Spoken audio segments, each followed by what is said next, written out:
ఇప్పుడు మీరు ఈ డక్స్ మొత్తం దగ్గర దగ్గర చూసుకుంటే ఒక 50+ ఉన్నట్టుగా ఉన్నాయి. అవునండి. ఇంకా ఎక్కువ తెచ్చుకుంటారా?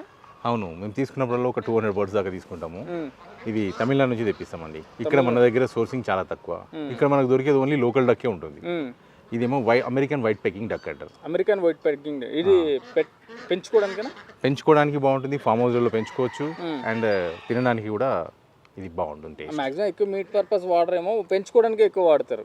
అంటే మీట్ పర్పస్ ఈ లోకల్ డక్ ఏమో కొంచెం కౌసు వాసన ఉంటుంది, ఓకే ఓకే. కానీ ఇదేమో అట్లా రాదు.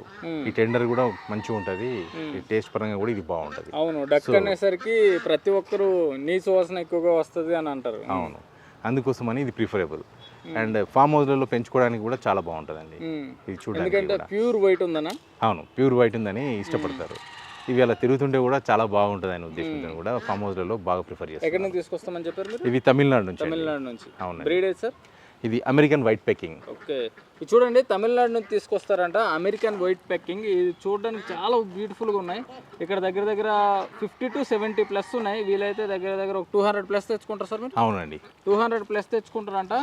అంటే ఇప్పుడు మనకి లోకల్ బ్రీడ్ చూసుకుంటే నీచు వాసన వస్తాయంట, బట్ ఇవి మాత్రం అంతగా ఏముండదు, నీచు వాసన ఏముండదు, బాగుంటుంది అంటుండే. మీట్ పర్పస్ బాగుంటుంది, అలాగే మన ఫామ్ హౌస్కి అవన్నీ వేరే ఇతర మంచి మంచి ప్లేసెస్కి, బ్యూటిఫుల్ ప్లేసెస్కి పెంచుకోవడానికి చాలా బాగుంటుంది అని అయితే మన రంగారావు గారు చెప్తున్నారు.